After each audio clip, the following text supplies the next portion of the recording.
No nemohol som si nevšimnúť, že Duklok vydal tú svoju kvapku a je teraz na Slovensku u nás všade na Kauflande.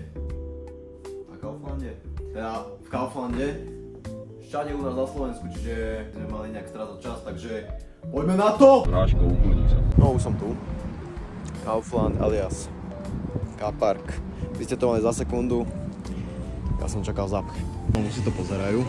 Toto je konštruktívna kritika, toto nemôže nikto brať nejak zle, ani ty, Dušan. Na úvod by som chcel povedať, že toto je moja prvá recenzia, prvé nejaké hodnotenie, čo mi tu...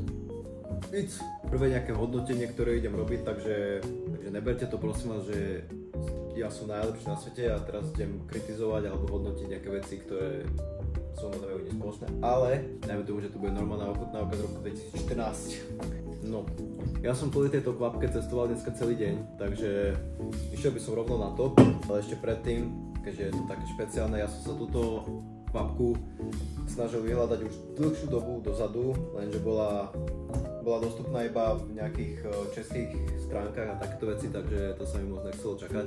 No ale dneska Duklok dal video, alebo dal storku, že všetky tieto kvapky už sú aj na Slovensku, v Kauflandách teda. Kauflande.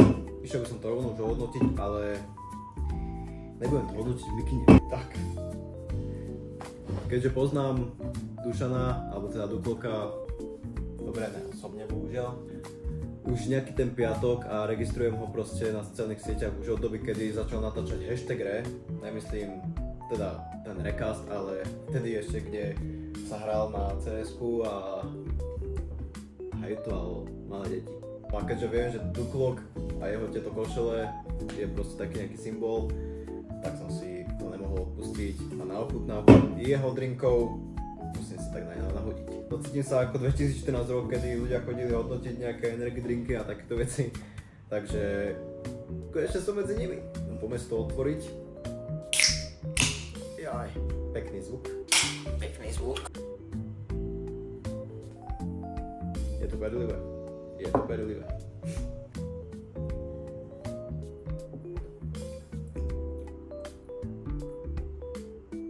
Čo ty? Ne, je to fakt dobré. Akože chutí to ako... Dosť mi to pripomína Baldovsku, že je to brutál. Ale veľmi dosť slabo tam je cítiť to mango, takže... Ale inak je to... Dobre, neviem čo by som vám k tomu mal povedať, akože nebudem hovoriť, že je to zlé, alebo je to brutálsky dobré, alebo čo. Proste... Ja si myslím, že... Účel to splnilo, malo to vlastne iba asi zahnať to, aby ste nepili stále sladké vody a takéto blbosti a je to vlastne toho náhrada. A za mňa to je dobré, je to chutné. Jednu vec by som vytkol, ale to by som vytkol asi sebe, že není to chladené. Lebo keby to je chladené, tak by to bolo asi oveľa lepšie. Ale za mňa je to dosť brutálsky.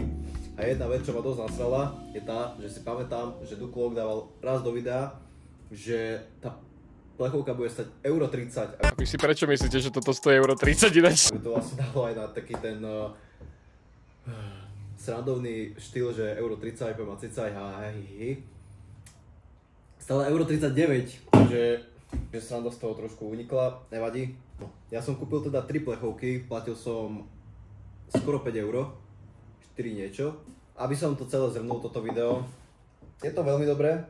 Povedal by som, že je to nejakým spôsobom prehnané s tým mangom alebo s tou limetkou. Je tam podľa mňa viac cítiť tá limetka, je to také kyselšie ako to mango tam je trošku tak menej cítiť. Že proste zistíš, čo piješ, akože viac by som to prirovnával k baldovskej alebo nejakej budiške ochutenej. Je to proste voda, akože nebudeme sa medzi tým nejako strašne teraz, že kokos, že ako... Chápeš? Proste je to voda, je to dobré, odporúčam, ktorí ste to ešte nemali, aby ste si to dali vychladiť. Za mňa je to fajn. Duklok, sklamal si ma tou cenou. Mohol tam byť €30, nie je to viac fan. Ale na druhú stranu si ma potešil, lebo nie je to zlé a je to dobré. Odporúčam za mňa solidných 8 z 10.